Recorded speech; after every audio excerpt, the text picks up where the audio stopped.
सूबे के मुखिया योगी आदित्यनाथ पंडित दीनदयाल उपाध्याय की जन्मस्थली मथुरा फरह पहुंचे, जहां उन्होंने 4 दिवसीय स्मृति मेले में भाग लिया।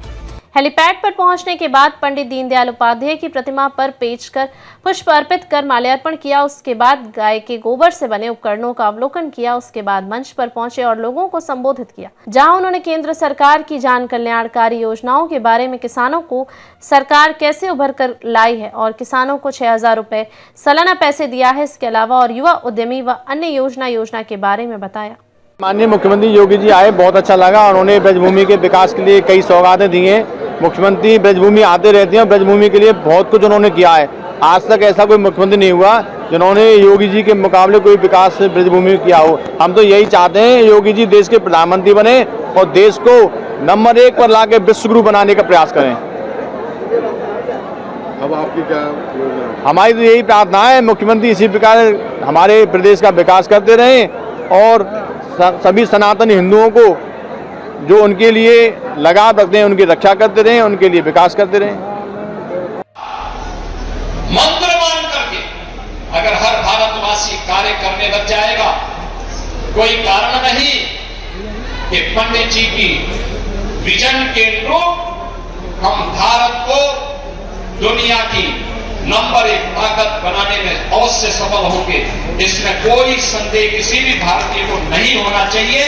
और आज जब हम पंडित दीनदयाल उपाध्याय जी की स्मृति महोत्सव के अवसर पर आए, हम अंग्रेजी तिथि के अनुसार 25 सितंबर की तिथि को पंडित दीनदयाल उपाध्याय जी के जन्मोत्सव के रूप में मनाते हैं।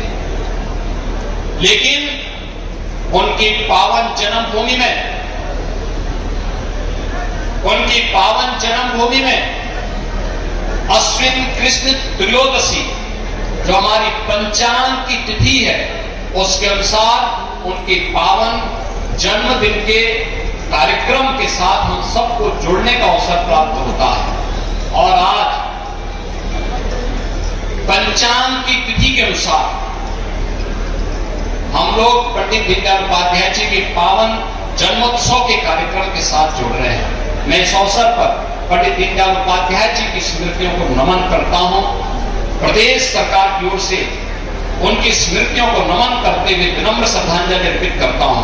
बहनों और भाइयों, इस अवसर पर मुझे 2 बातें कहनी है। एक, यहां पर जो पहले से नगड़ा संजा अकोस मार्ग पर एक पुल था जो बह गया था, हम लोगों ने उसको अपनी स्वीकृति दे दी है और बहुत शीघ्र उसका निर्माण का कार्य यहां पर प्रारंभ होगा।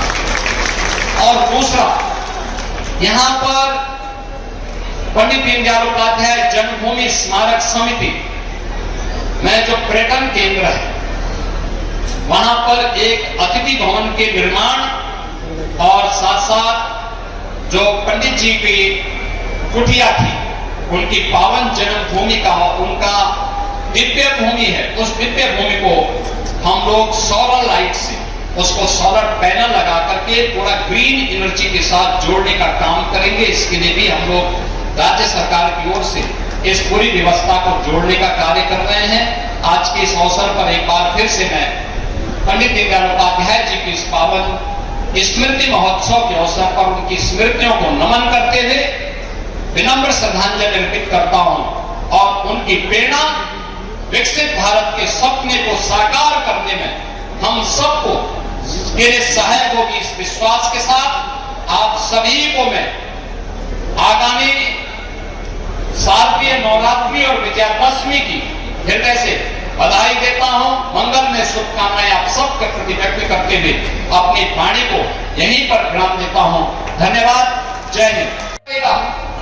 उसमें स्वदेशी का भाव भी होगा, वो पैसा हमारे हस्तशिल्पी और कारीगरों के पास जाएगा। हम यहाँ मथुरा में हैं, मथुरा में किसी से मिलने के लिए जा रहे हैं।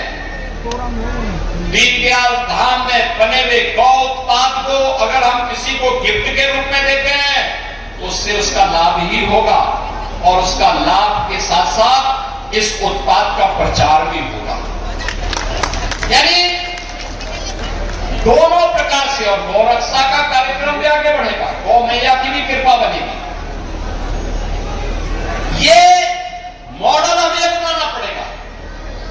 17 के पहले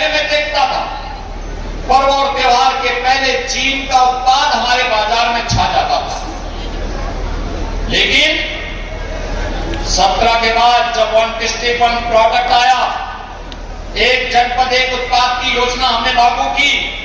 आज पर्व और त्योहारों में उत्तर प्रदेश का हर नागरिक अपने अतिथि को, अपने मित्र को, अब किसी के जन्मदिन पर, किसी के शादी ब्याह में कोई भी गिफ्ट देता है तो गिफ्ट क्या देता है? उत्तर प्रदेश में बने हुए वस्त्र के रूप में, उत्तर प्रदेश से फिरोजाबाद की ग्लास की प्रतिकृति को दीपावली के अवसर पर गौधाम में बने हुए दिया, लक्ष्मी गणेश की प्रतिमा, ये सभी प्रदान करते हैं। यहां बनी हुई औषधियां, ये सभी हम प्रदान करते हैं। और परिणाम क्या होता है कि हमारा पैसा हमारे ही प्रदेश और देश के विकास में खर्च होकर के नए लोगों का रोजगार का सृजन करता है। एक जनपद एक उत्पाद योजना में आज 96 लाख यूनिट काम कर रही हैं और 2 करोड़ से अधिक लोगों को उत्तर प्रदेश के अंदर इसके माध्यम से नौकरी और रोजगार की गारंटी मिली है। बहनों और भाइयों, एक तरफ यह मॉडल और दूसरी तरफ है जो प्रधानमंत्री जी ने युवाओं के लिए स्टार्टअप के एक नए इकोसिस्टम को आगे बढ़ाने का काम किया। आज भारत दुनिया के अंदर स्टार्टअप इकोसिस्टम का